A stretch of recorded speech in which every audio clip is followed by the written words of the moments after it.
혹시 한국 돌아가기 싫어서 여기 계신 거예요?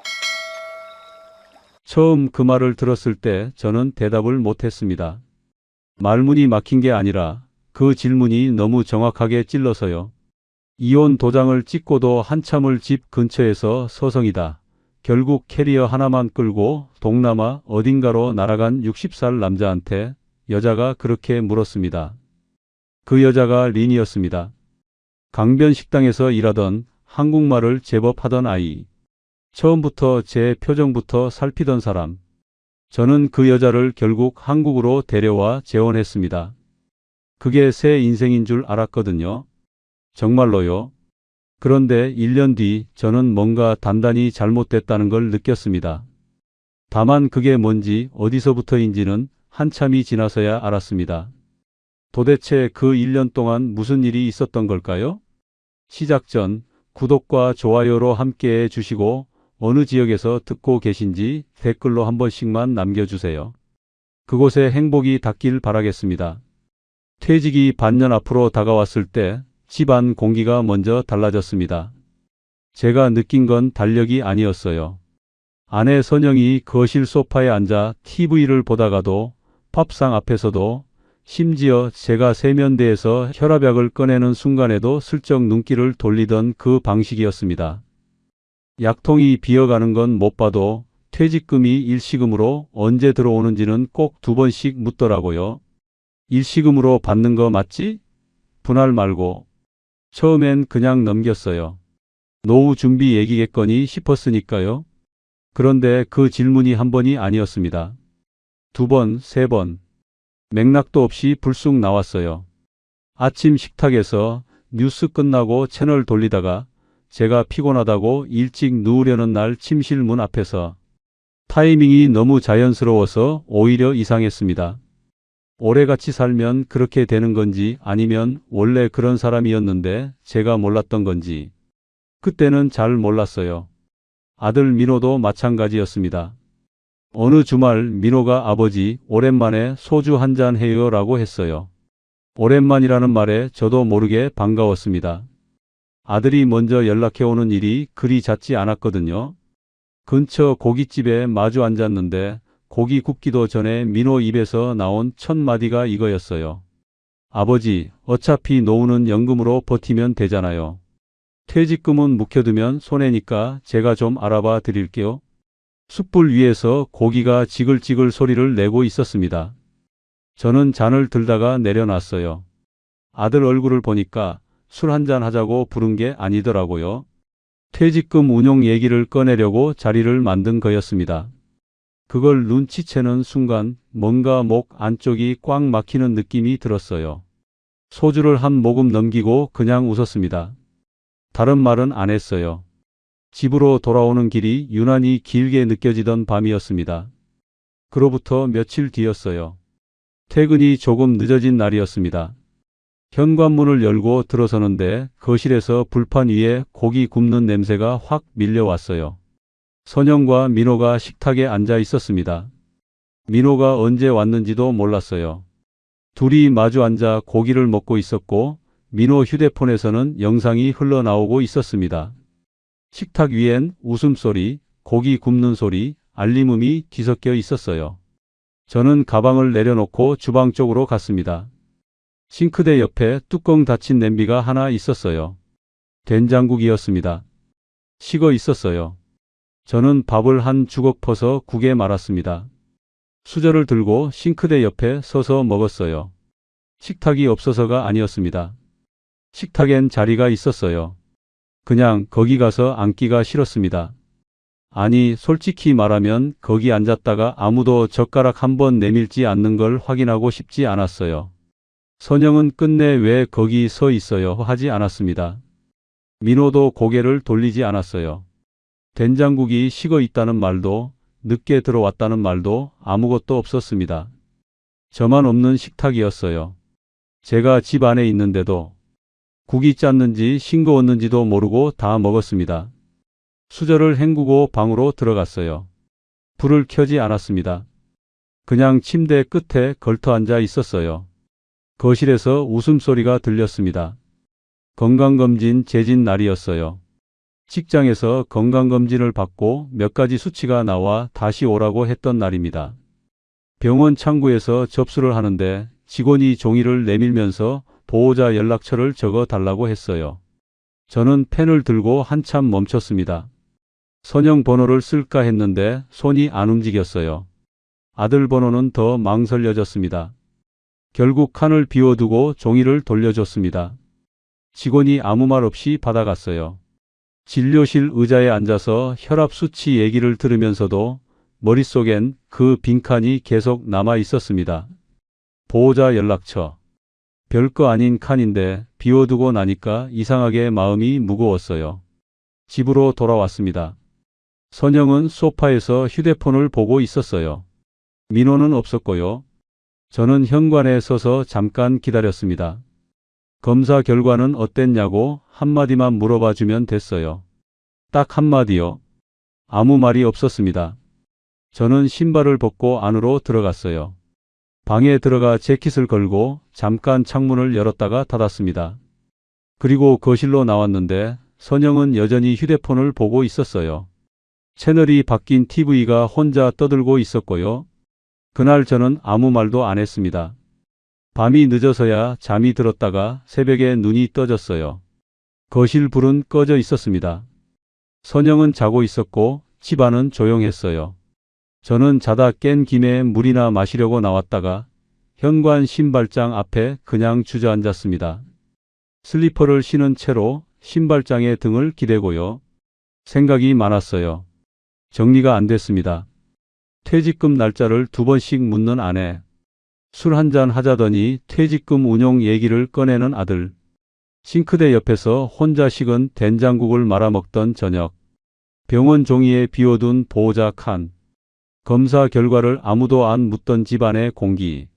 따로따로 생각하면 별거 아닌 것들이에요. 그런데 그게 하루 이틀이 아니었습니다. 오래됐어요.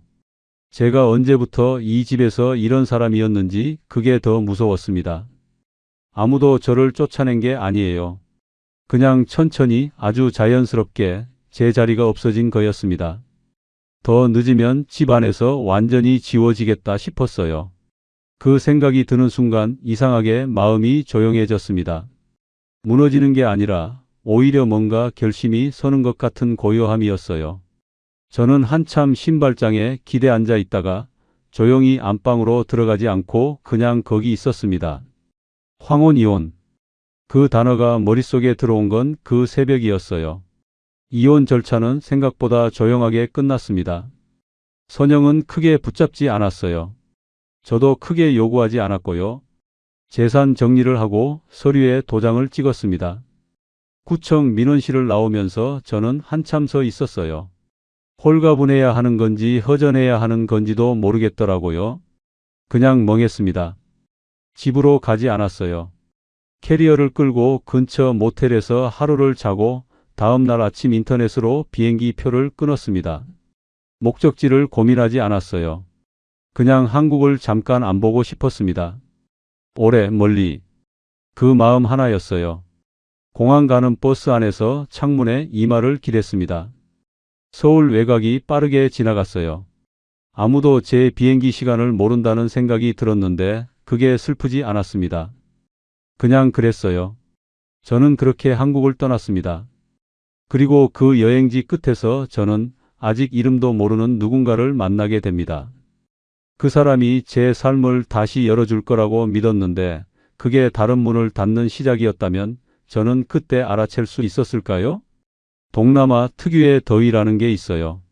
한국 여름 더위하고는 달라요. 습기가 피부에 달라붙는 게 아니라 공기 자체가 두꺼운 느낌이랄까요? 숨을 들이쉬면 뜨거운 게 폐까지 그대로 들어오는 것 같은. 저는 그 더위 속에서 한 달을 보냈습니다.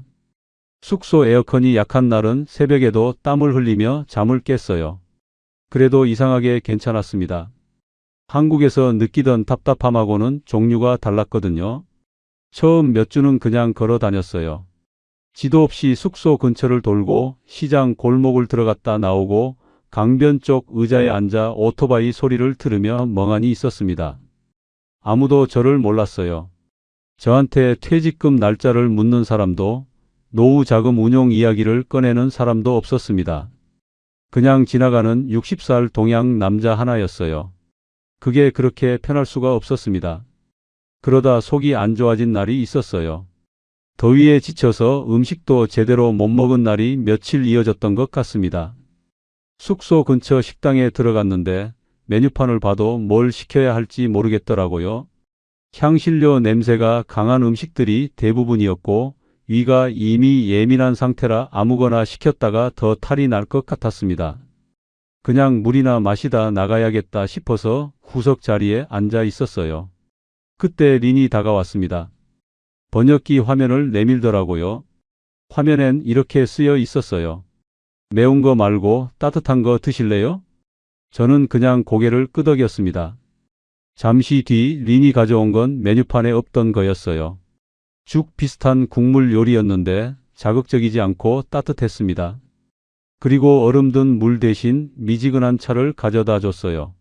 작은 잔에 담긴 연한 색의 차였습니다. 저는 그걸 받아들고 한참 말이 없었어요. 누군가 제가 뭘 불편해하는지 먼저 봐준 게 얼마만인지 기억이 안 났습니다. 아내 선영은 제 혈압약 통이 비어가는 것도 못 봤어요. 아들은 제 얼굴색보다 퇴직금 숫자를 먼저 봤고요. 그런데 처음 보는 29살 여자가 번역기 화면 하나로 제 위 상태를 먼저 봐줬습니다. 별것 아닌 것 같아도 그게 그 순간 저한테는 별게 아니지 않았어요. 린은 한국말을 제법 했습니다. 완벽하진 않았지만 기본적인 대화는 됐어요. 한국 드라마를 많이 봐서 배웠다고 했습니다. 발음이 가끔 어긋나는데 오히려 그게 자연스러웠어요. 말을 고를 때마다 잠깐씩 멈추는 습관이 있었는데 그 틈이 이상하게 편했습니다. 급하게 뭔가를 몰아붙이지 않았거든요. 그날 이후 저는 그 식당을 또 갔습니다. 딱히 이유를 붙이지 않았어요. 근처니까, 음식이 맞으니까. 그렇게 말했지만 사실 린이 있었기 때문이었습니다. 그 정도는 저도 알고 있었어요. 린은 쉬는 날이면 제게 말을 걸었습니다. 시장 구경 가자고 했어요. 저는 처음엔 괜찮다고 했다가 결국 따라갔습니다. 시장은 좁고 복잡했어요. 오토바이가 사람 사이를 비집고 다니고 상인들이 크게 부르는 소리가 사방에서 났습니다. 저는 걷는 속도가 느린 편이에요. 무릎이 좀 안 좋아서요. 린은 앞서 걷다가 자꾸 몸을 반쯤 돌려 기다려줬습니다. 제가 따라오고 있는지 확인하는 것도 있었지만 좁은 골목에서 오토바이가 지나갈 때면 제 쪽으로 다가와 팔꿈치를 잡아줬어요. 자연스럽게요. 어색하지 않게. 저는 그 손을 따로 의식하지 않으려고 했는데 안 됐습니다. 한국에서는 누군가 제 속도에 맞춰준 적이 언제였는지 생각이 나지 않았어요. 선영은 걸을 때 늘 앞서 걸었습니다. 제가 따라가는 게 당연한 사람처럼요. 민호는 어릴 때부터 제 걸음 속도를 맞춰준 기억이 없어요. 그냥 그랬습니다. 그게 불만이었던 게 아니라 당연한 줄 알았던 거예요. 그런데 린이 몸을 돌려 기다려주는 걸 보고 나서야 그게 당연한 게 아니었다는 걸 알았습니다. 시장 끝쪽에 과일 파는 자리가 있었어요.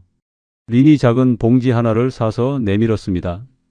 이름 모를 과일이었는데 달고 서늘했어요.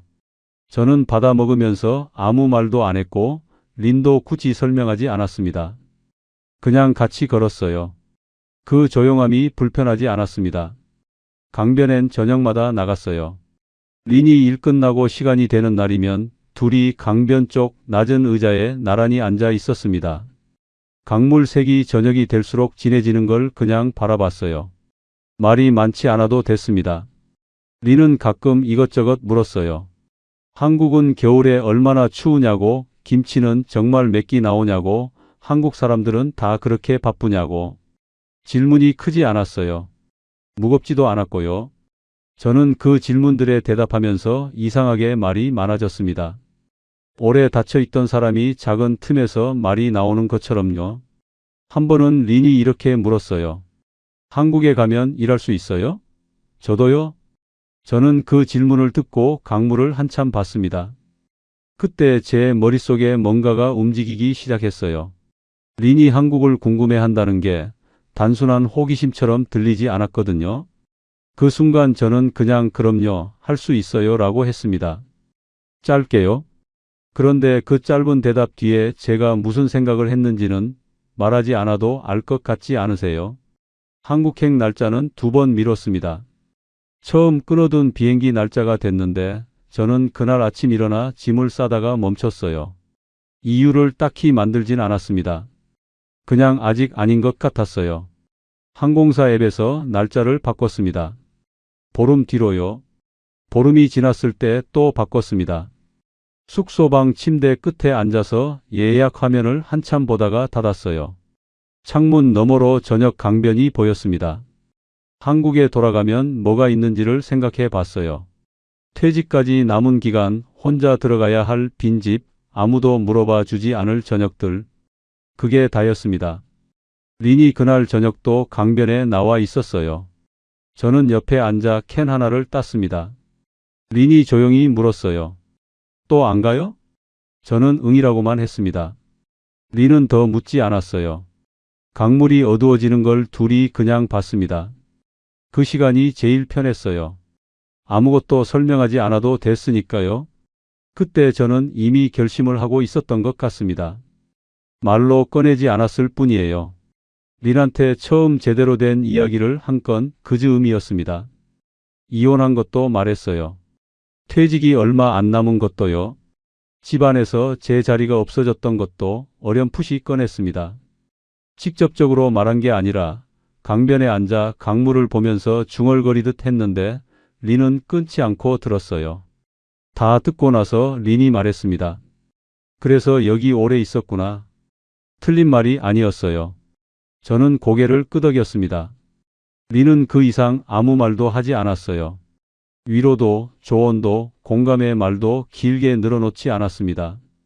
그냥 들었다는 것, 그것만으로 충분했어요. 그게 문제였습니다. 저는 그 조용한 경청을 이해받는 것으로 받아들였어요. 한국에서 오래 닫혀 있던 사람이 처음으로 누군가 자기 말을 끝까지 들어줬다는 느낌에 너무 빨리 기댄 거였습니다. 지금 돌아보면 그렇습니다. 그때는 그냥 좋았어요. 그 마음이 진짜였으니까요. 그게 맞는 감정인지 너무 이른 감정인지 그런 걸 따져볼 여유가 그때의 저한테는 없었습니다. 돌아오는 날 저는 혼자가 아니었습니다. 공항 수속줄에 린과 나란히 섰어요.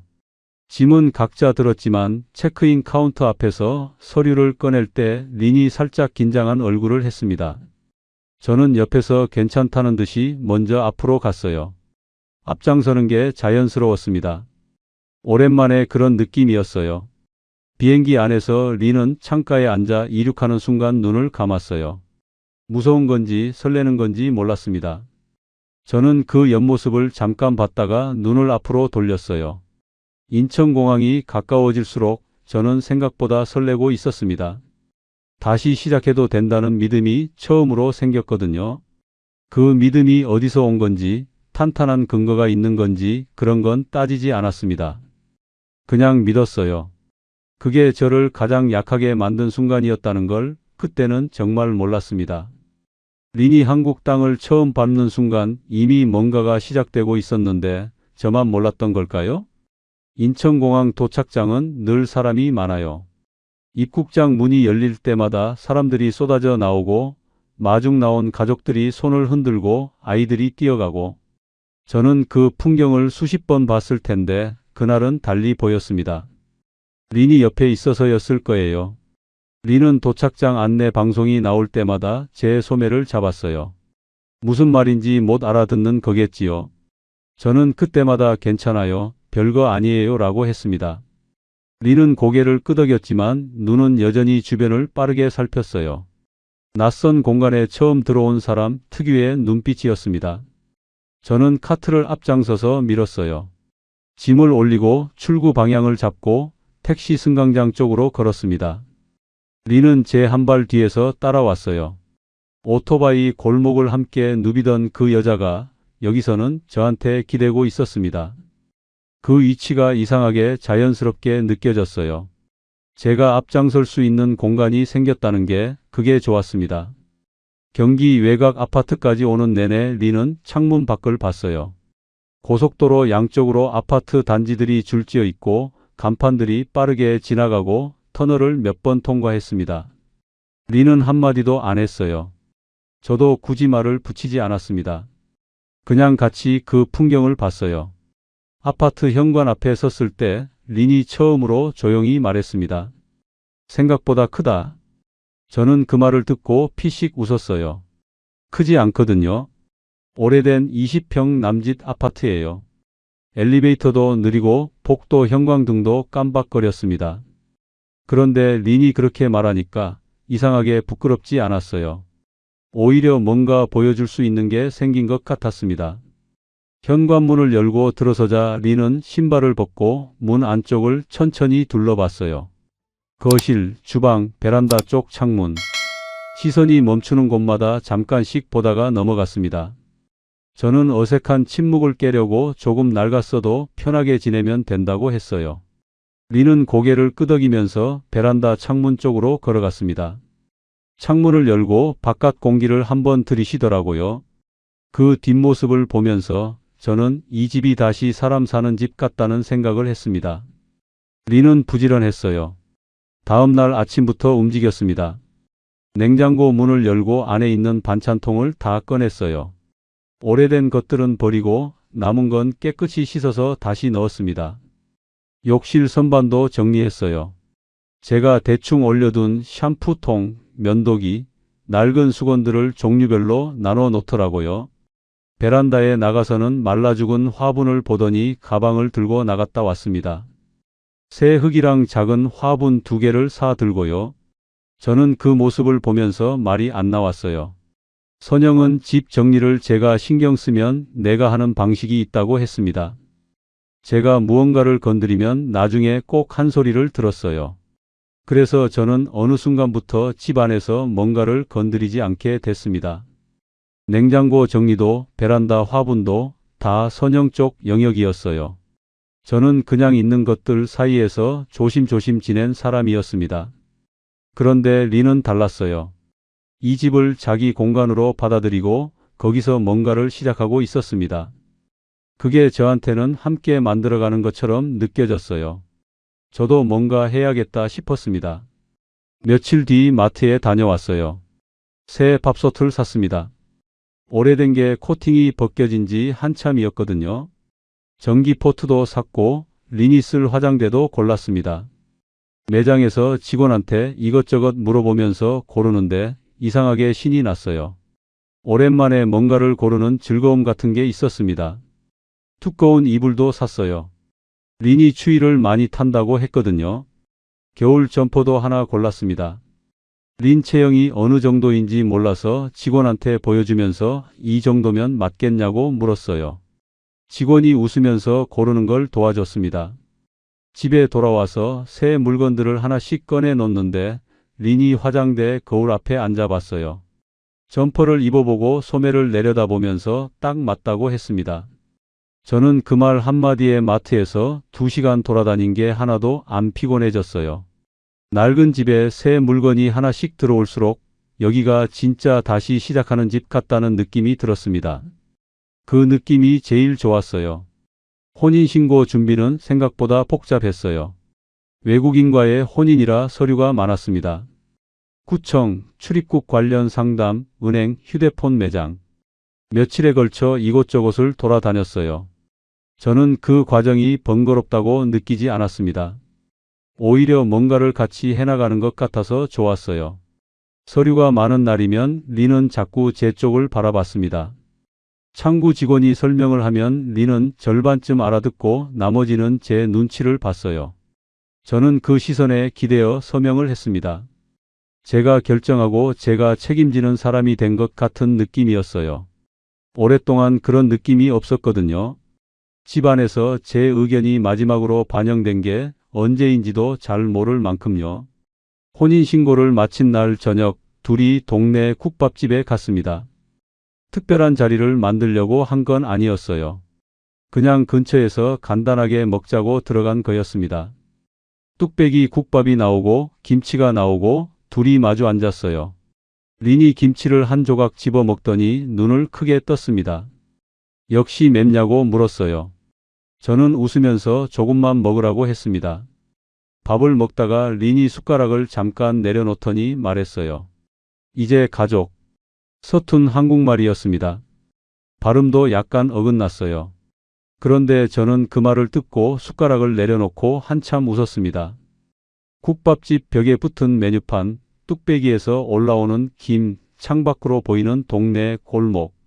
그 평범한 풍경 안에서 저는 진짜 다시 시작했다고 믿었어요. 그 믿음이 얼마나 오래 갈지는 생각하지 않았습니다. 같이 사는 시간이 쌓이면서 처음엔 아주 작은 것부터 달라졌어요. 린이 아침을 챙겼습니다. 밥을 하고 간단한 반찬을 냉장고에서 꺼내고 식탁을 닦았어요. 저는 그게 고마웠습니다. 한국에서 아침밥을 차려준 사람이 오랜만이었거든요. 선영은 말년에 아침을 같이 먹지 않았어요. 각자 알아서 먹는 집이었습니다. 린이 밥을 차려주면 저는 꼭 다 먹었어요. 맛이 어떻든요. 그런데 그 시간들 사이에 제가 잘 모르는 대화가 생기기 시작했습니다. 처음엔 눈치채지 못했어요. 린이 휴대폰으로 누군가와 통화하거나 문자를 보내는 걸 봐도 외국에 가족이 있으니까 연락하는 거겠지 싶었습니다. 당연한 거라고 생각했어요. 그런데 통화가 길어지는 날이 있었습니다. 주방에서 제가 물을 마시러 나왔을 때 린이 베란다 쪽에서 작은 목소리로 빠르게 통화하고 있었어요. 제가 나오자 통화를 끊더라고요. 자연스럽게요. 너무 자연스러워서 제가 오히려 괜한 걸 신경 쓰는 건가 싶었습니다. 그 뒤로도 몇 번 있었어요. 제가 방에 있을 때 거실에서 린이 전화를 하는 소리가 들렸습니다. 언어를 못 알아들으니까 내용도 몰랐어요. 웃는 소리가 날 때도 있고 진지하게 설명하는 것 같은 톤일 때도 있었습니다. 저는 그냥 방문을 닫았어요. 이상하다는 생각이 처음 든 건 어느 저녁 식탁에서였습니다. 린이 밥을 먹다가 아무렇지 않게 말했어요. 언니, 다음 달에 한국 온대요. 저는 그래요? 하고 넘겼습니다. 린한테 언니가 있다는 건 알고 있었어요. 그런데 그 말 뒤에 뭔가가 이어지는 느낌이 들었습니다. 린이 더 말을 안 하고 밥만 먹었거든요. 설명을 안 한 게 아니라 굳이 안 해도 된다는 듯이요. 저는 그냥 밥을 마저 먹었습니다. 그 저녁 그릇을 씻으면서 뭔가 작은 것들이 머릿속에서 겹쳐지기 시작했어요. 베란다 통화, 식탁에서의 짧은 말, 설명되지 않은 것들. 각각은 별게 아닌데 같이 놓고 보니까 이상하게 윤곽이 생기는 것 같았습니다. 기분 탓이겠지 싶었어요. 그렇게 넘기는 게 편했으니까요. 저는 이미 믿고 싶은 쪽을 선택한 사람이었습니다. 다시 시작한다는 믿음을 놓고 싶지 않았어요. 그래서 그 작은 어긋남들을 스스로 조용히 묻어뒀습니다. 그게 얼마나 긴 시간을 더 잃게 만들었는지는 한참 뒤에야 알았습니다. 집안에서 제가 모르는 결정들이 하나씩 생기기 시작하던 그 무렵 저는 왜 아무것도 이상하게 보지 않으려 했던 걸까요? 처음엔 정말 편하다고 생각했어요. 우편물이 쌓이는 거 있잖아요. 공과금 고지서, 카드 청구서, 보험 안내문 이런 것들이요. 저는 원래 그게 귀찮았습니다. 봉투 뜯고 금액 확인하고 납부 기한 챙기고 퇴직 전까지 직장 일에 치여 살다 보니 집 안 서류 정리가 늘 뒤처졌어요. 고지서가 싱크대 위에 쌓여 있어도 나중에 보자 하다가 기한이 지난 적도 있었으니까요. 그런데 린이 그걸 챙겼습니다. 우편함에서 꺼내오는 것도 린이었어요. 제가 퇴근해서 들어오면 이미 거실 테이블에 정리가 돼 있었습니다. 봉투가 뜰려 있고 내용이 펼쳐져 있고 린이 옆에 앉아 이거 이번 달 전기세예요. 이건 카드 명세서라고 설명해 줬어요. 저는 고마웠습니다. 정말로요. 한국말 어려우니까 같이 보자고 하던 린의 말이 맞았어요. 처음엔 같이 보는 거였습니다. 린이 모르는 단어를 물으면 제가 설명해 주고 납부 방법을 알려주고 앱에서 어떻게 확인하는지 보여줬어요. 그게 자연스러운 흐름이었습니다. 그런데 어느 순간부터 순서가 바뀌었어요. 카드 앱 로그인을 린이 대신 하게 된 건 제가 먼저 부탁한 거였습니다. 눈이 좀 침침해서요. 작은 글씨가 잘 안 보이는 나이가 됐어요. 린이 젊으니까 화면 보는 게 빠르고 한국 카드 앱 구조도 금방 익혔습니다. 저는 비밀번호를 알려줬고 린은 그 뒤부터 카드 명세서 확인을 맡았어요. 공과금 자동이체도 그렇게 됐습니다. 린이 이거 매달 직접 내려가면 불편하다. 자동이체 해두면 편하다고 했어요. 맞는 말이었습니다. 저는 린이 가져다 준 신청서에 서명했어요. 어느 계좌에서 빠져나가는지 숫자를 확인했냐고요? 솔직히 그냥 서명했습니다. 린이 정리한 거니까 맞겠거니 했어요. 생활비 공동 체크카드도 만들었습니다. 마트, 편의점, 동네 식당. 일상적인 생활비를 매번 현금으로 주고받는 게 번거로우니까 카드 하나를 만들어서 같이 쓰자고 린이 제안했어요. 저는 당연하다고 했습니다. 부부가 생활비 카드 하나 공유하는 거 이상한 게 없잖아요. 그 카드를 주로 들고 다니는 사람이 린이었다는 것도 처음엔 별로 생각 안 했어요. 그런데 어느 날 저녁이었습니다. 카드 앱에서 이번 달 사용 내역을 보려고 린한테 화면 좀 보여달라고 했어요. 린이 폰을 가져와 화면을 넘겨줬는데 저는 그걸 훑어보다가 잠깐 멈췄습니다. 생활비 치고 큰 금액이 몇 건 있었어요. 린한테 물었습니다. 이게 뭐예요? 린은 이건 가전 수리비고 이건 마트에서 한꺼번에 산 거라고 설명했어요. 말이 되는 설명이었습니다. 저는 고개를 끄덕였어요. 그런데 그 설명이 조금 빨랐습니다. 제가 화면을 다 보기도 전에 나온 것처럼요. 기다리지 않고 먼저 나온 설명이었어요.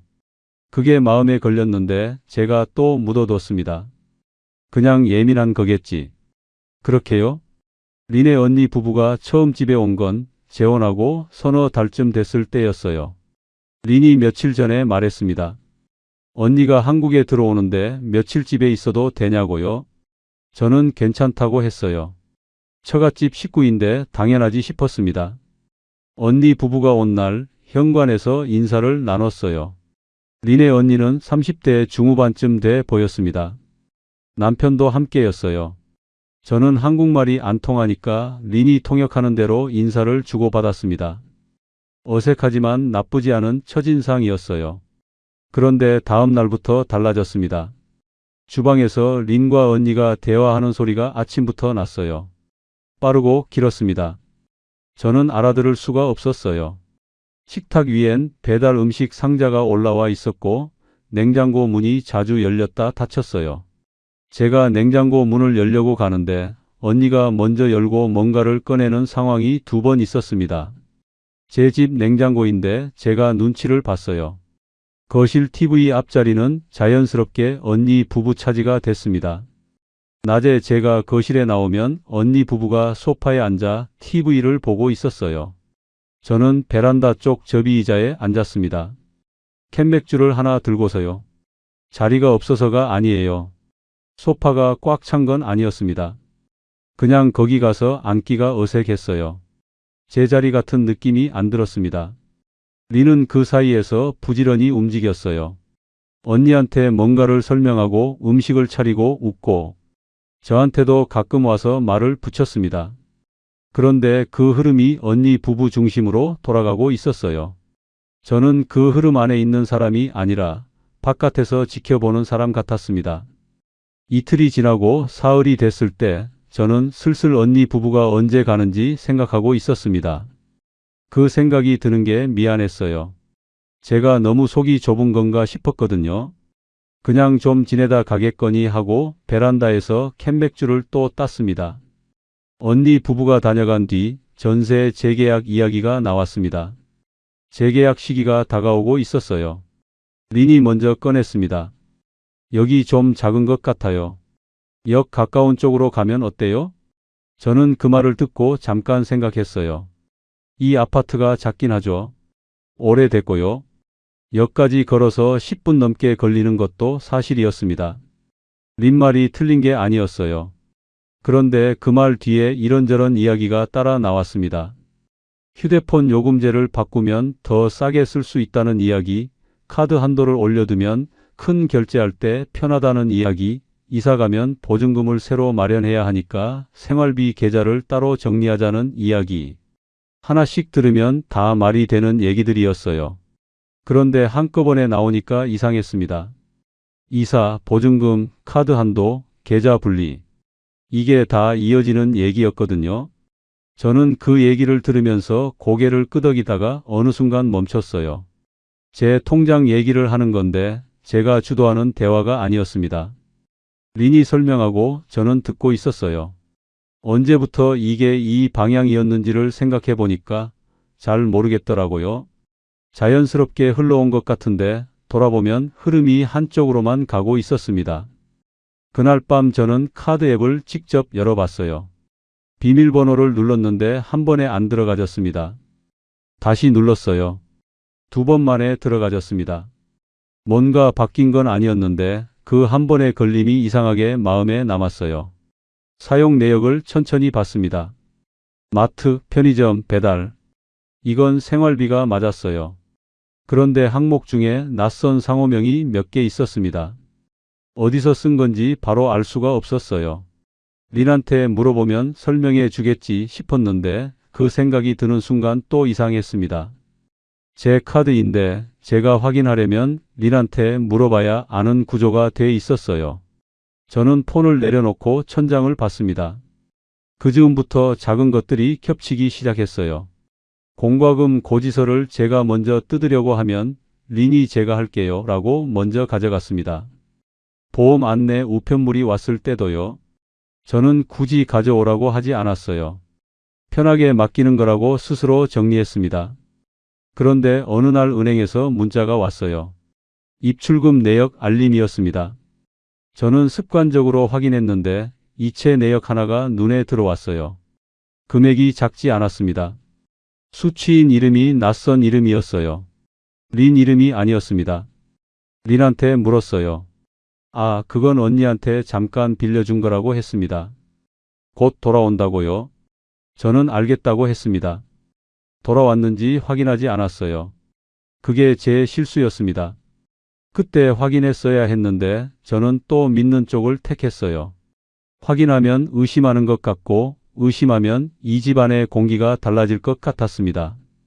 그 공기를 깨고 싶지 않았어요. 제가 다시 시작한 집이었으니까요. 자기 이름으로 된 통장인데 자기가 제일 나중에 아는 사람. 그게 저였습니다. 서류는 제 이름이었어요. 카드도 제 명의였고 계좌도 제 이름이었습니다. 그런데 그 안에서 뭐가 들어오고 나가는지를 저는 린을 통해서 들었어요. 직접 확인한 게 아니라 설명을 들은 거였습니다. 차이가 있어요. 그 차이를 그때는 몰랐어요. 아니, 몰랐다기보다 알고 싶지 않았던 것 같습니다. 그러다 제가 크게 아픈 날이 왔습니다. 그날 저는 제 생활 안에서 제가 얼마나 바깥에 서 있었는지를 처음으로 제대로 봤어요. 몸이 쓰러지고 나서야 눈이 떠지는 것들이 있더라고요. 그런데 왜 하필 그렇게 아파야만 보이게 됐던 걸까요? 새벽 3시였어요. 잠을 자다가 화장실이 가고 싶어서 일어났습니다. 침대에서 몸을 일으키는데 머리가 이상했어요. 빙글 도는 느낌이 아니라 땅이 기울어지는 것 같은 느낌이었습니다. 잠이 덜 깬 거겠지 싶어서 벽을 짚고 걸었어요. 세면대 앞에 서는데 거울 속 제 얼굴이 하였습니다. 식은땀이 났어요. 손이 세면대 테두리를 잡고 있었는데 힘이 없었습니다. 무릎이 먼저 꺾였어요. 세면대를 붙잡은 채 욕실 바닥에 주저앉았습니다. 타일이 차가웠어요. 등을 세면대에 기대고 숨을 고르려고 했는데 숨이 짧게 끊겼습니다. 린이 욕실 문을 열었어요. 바닥에 앉은 저를 보더니 표정이 굳었습니다. 저는 괜찮다고 했는데 목소리가 제대로 안 나왔어요.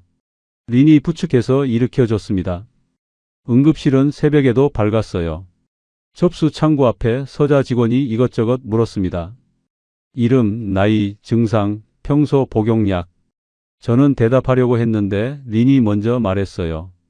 빠르게요. 혈압약 이름도 용량도 언제부터 먹었는지도 린이 말했습니다. 저는 옆에 서서 듣고 있었어요.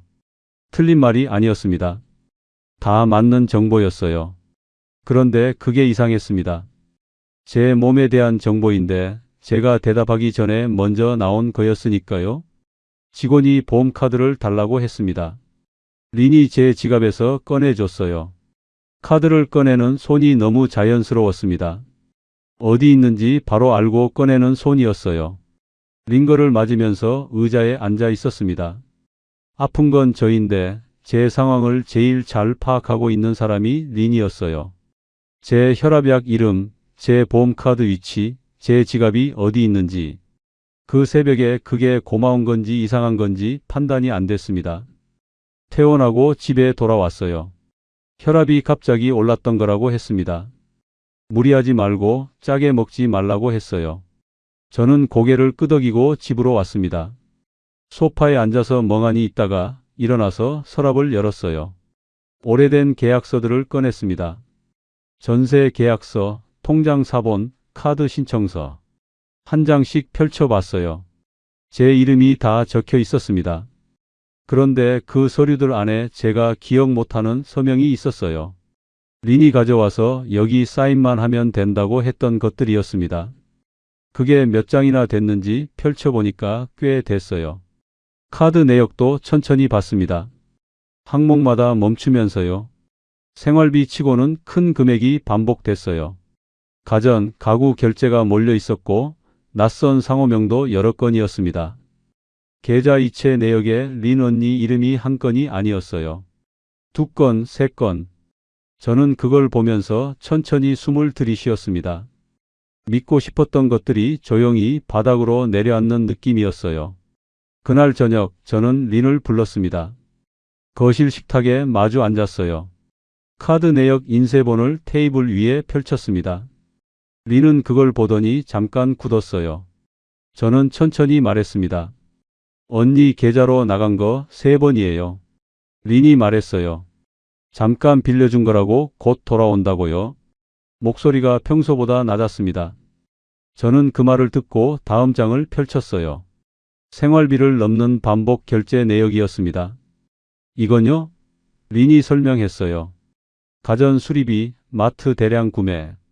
말이 되는 설명이었습니다. 그런데 이번엔 제가 고개를 끄덕이지 않았어요. 제가 직접 확인한 게 아니에요. 다 린이 설명해 줄 때 들은 거예요. 린은 아무 말이 없었습니다. 저는 계속했어요. 목소리를 높이지 않았습니다. 화를 내지 않았어요. 그냥 알고 있다는 걸 하나씩 꺼내놨습니다. 카드 앱, 로그인, 자동이체, 우편물, 보증금 이야기, 이사 이야기. 제 생활이 어떻게 린 쪽으로 넘어갔는지를요. 린이 말했어요. 저 나쁜 사람 아니에요. 저는 그 말을 듣고 한참 린을 봤습니다. 부정하지 않았어요. 그냥 말했습니다. 나도 그러길 바랐어요. 린은 그 뒤로 말이 없었어요. 저는 서류를 챙겨서 가방에 넣었습니다. 작은 가방 하나를 싸서 현관문을 나왔어요. 뒤를 돌아보지 않았습니다. 역 앞 단기 숙소로 갔어요. 작은 방이었습니다. 창문 하나, 침대 하나. 짐을 내려놓고 침대에 앉았어요. 링거 맞은 손등이 아직 뻐근했습니다. 이상하게 조용했어요. 그런데 이번 조용함은 달랐습니다. 비어있는 조용함이 아니었어요. 뭔가 정리된 조용함이었습니다. 민호한테 연락이 온 건 다음 날이었어요. 린한테서 연락을 받은 것 같았습니다. 아버지 어디 있냐고 문자가 왔어요. 저는 주소를 보냈습니다. 1시간쯤 뒤에 민호가 왔어요. 문을 열었을 때 민호 얼굴을 보는데 말이 안 나왔습니다. 민호는 들어오면서 방 안을 한번 둘러봤어요. 아무 말 안 했습니다. 의자를 끌어당겨 앉더니 저를 봤어요. 저도 민호를 봤습니다. 민호가 먼저 말했어요. 가져온 거 있어요? 저는 서랍에서 꺼내온 종이들을 내밀었습니다. 카드 내역 인쇄본, 계좌 이체 내역, 계약서 사본. 민호가 한 장씩 넘겨봤어요. 언니 계좌로 간 이체 내역 페이지에서 손가락이 멈췄습니다. 이게 한 번이에요? 3번. 민호가 종이를 내려놓고 잠깐 생각했어요. 제가 좀 더 뽑아볼게요. 민호는 다음 날 노트북을 들고 왔습니다. 카드 앱 내역을 하나씩 뽑기 시작했어요. 날짜별로, 항목별로 정리했습니다. 생활비 성격인 것, 생활비라고 보기 어려운 것, 린 언니 명의 계좌로 간 이체, 짧은 기간 안에 반복된 가정가구 결제. 항목마다 색을 달리해서 표시했어요. 다 펼쳐놓고 보니까 흐름이 보였습니다. 한 번에 큰 돈이 빠진 게 아니었어요. 조금씩 여러 번에 걸쳐서 나간 거였습니다. 생활비 안에 섞여서 설명 가능한 항목처럼 생겨서 자연스럽게 흘러나간 것들이었어요. 번역기 대화 기록도 뽑았습니다. 이사 이야기, 보증금 이야기, 카드 한도 이야기가 시간순으로 쭉 있었어요. 따로따로 보면 그냥 생활 대화인데 이어서 보니까 흐름이 보였습니다. 재산 쪽으로 조금씩 발을 넓혀가는 흐름이요. 민호는 폴더를 나눠 정리했어요. 저는 그 뒷모습을 한참 봤습니다. 퇴직금 얘기만 꺼내던 아들이었어요. 그 아들이 지금 아버지 서류를 정리하고 있었습니다. 늦었지만 이쪽을 보고 있었어요. 민호가 말했습니다. 변호사 같이 가요. 변호사는 사무실이 작고 조용한 사람이었어요. 서류를 쭉 보더니 천천히 말했습니다. 혼인 무효나 취소는 쉽지 않다고 했어요.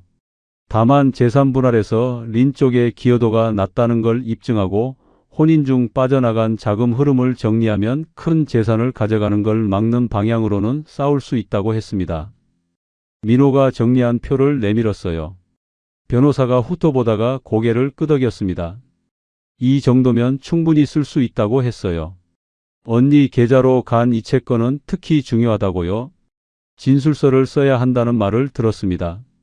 숙소로 돌아와서 메모지를 꺼냈어요. 첫 줄을 쓰는데 손이 잠깐 멈췄습니다. 어디서부터 써야 하는지 몰라서가 아니었어요. 쓰다 보면 결국 제가 얼마나 보고 싶지 않은 것만 봤는지가 나올 것 같아서였습니다. 그래도 썼어요. 끝까지 다 썼습니다.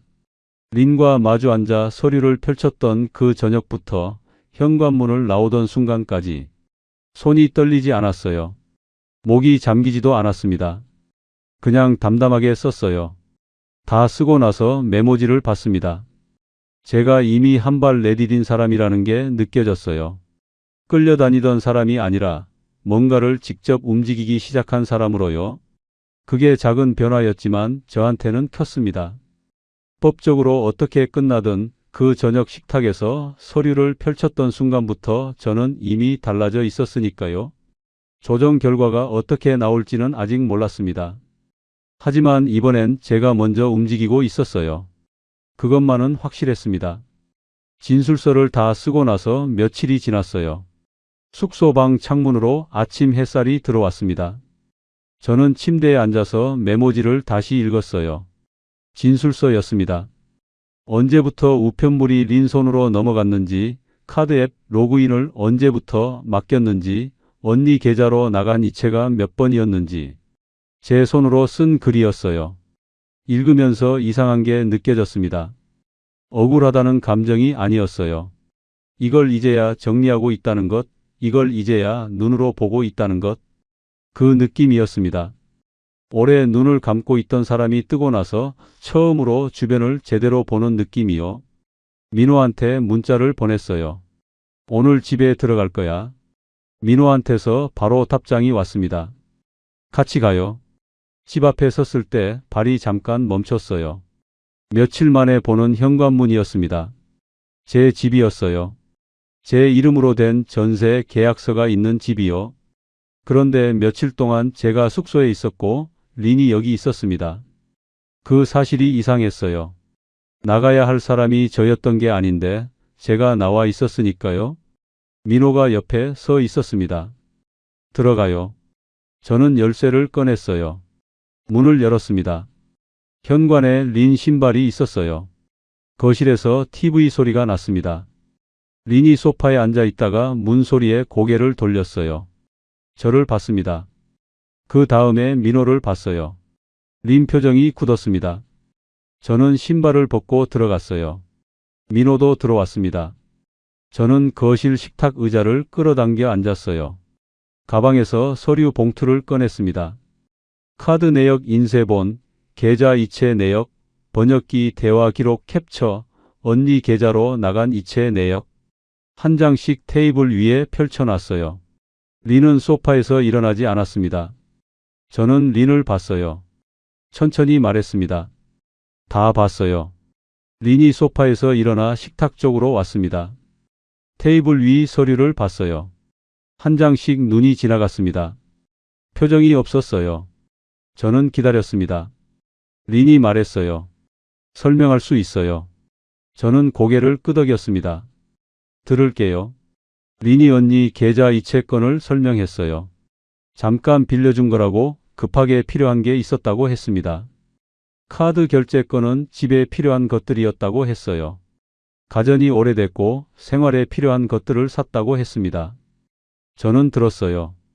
다 들었습니다. 끊지 않았어요.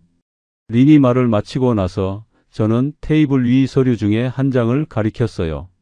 이 날짜에 언니 계좌로 나간 거 저한테 말한 적 있어요? 린이 잠깐 멈췄습니다. 이 결제 제가 승인한 거예요? 또 멈췄어요. 이 자동이체 계좌 제가 직접 확인한 거예요? 린은 대답하지 않았습니다. 저는 목소리를 높이지 않았어요. 화를 내지 않았습니다. 그냥 알고 있다는 걸 하나씩 꺼내놨어요. 설명을 요구하는 게 아니었습니다. 다 알고 있다는 걸 보여주는 거였어요. 린이 말했어요. 저 나쁜 사람 아니에요. 저는 그 말을 듣고 한참 린을 봤습니다. 강변에서 기다려주던 사람, 번역기 화면을 내밀던 사람, 국밥집에서 서툰 한국말로 이제 가족이라고 했던 사람. 그 얼굴이 지금 제 앞에 있었어요. 저는 천천히 말했습니다. 나도 그러길 바랐어요. 린이 눈을 내리깔았습니다. 저는 서류를 다시 봉투에 넣었어요. 그리고 말했습니다. 짐 싸요. 린이 고개를 들었습니다. 지금요? 네. 린은 저를 봤어요. 민호를 봤습니다. 민호는 아무 말 안 했어요. 저도 더 말하지 않았습니다. 린은 한참 서 있다가 방으로 들어갔어요. 방에서 소리가 났습니다. 서랍 열리는 소리, 옷장 문 소리, 뭔가를 담는 소리. 저는 거실 소파에 앉았어요. 민호가 주방에서 물을 가져다 줬습니다. 저는 받아서 한 모금 마셨어요. 시간이 걸렸습니다. 린이 캐리어를 끌고 방에서 나왔어요. 작은 가방도 들고 있었습니다. 거실을 가로질러 현관 쪽으로 갔어요. 신발을 신으면서 저를 한번 봤습니다. 저는 린을 봤어요. 뭔가를 더 말하려는 것 같았습니다. 린이 입을 열었다가 닫았어요. 저도 아무 말 안 했습니다. 할 말이 없었어요. 분하지도 통쾌하지도 않았습니다. 그냥 봤어요. 린이 현관문을 열고 나갔습니다. 문이 닫혔어요. 저는 그 소리를 들으면서 소파에 앉아 있었습니다. 민호도 옆에 서 있었어요. 집안이 조용해졌습니다. 민호가 말했어요. 잘하셨어요. 저는 대답 안 했습니다. 대답이 필요 없었어요. 며칠 뒤 가정법원 조정이 있었어요. 대기실에서 민호랑 나란히 앉아 기다렸습니다. 린은 맞은편 쪽에서 변호사처럼 보이는 사람과 앉아 있었어요. 이쪽을 한번 봤다가 시선을 돌렸습니다. 저는 흔들리지 않았어요. 민호가 팔꿈치로 살짝 툭 쳤습니다. 괜찮아요? 괜찮아요. 조정실 안에서 린 쪽 변호사가 재산분할 요구 금액을 제시했습니다. 처음에 나온 숫자는 높았어요. 저는 그 숫자를 듣고 손이 차가워졌습니다. 민호는 표정을 바꾸지 않았어요. 우리 쪽 변호사가 자료를 펼쳤습니다. 혼인 기간, 린의 실질 기여도, 빠져나간 자금 흐름, 언니 계좌로 간 이체권. 민호가 밤새워 만든 계좌표가 테이블 위에 놓였어요. 조정관이 그걸 들여다봤습니다. 린 쪽 변호사가 반박했어요. 우리 쪽 변호사가 다시 받아쳤습니다. 조정관이 중간에서 조율했어요. 두 번의 조정을 거치면서 숫자가 내려갔습니다. 한 번, 또 한 번. 결국 린은 처음 요구하던 금액의 절반도 안 되는 선에서 정리됐어요. 조정관이 양측의 확인을 구했습니다. 린 쪽 변호사가 린과 잠깐 얘기를 나눴어요. 린이 고개를 끄덕였습니다. 저는 그 순간 린을 봤어요.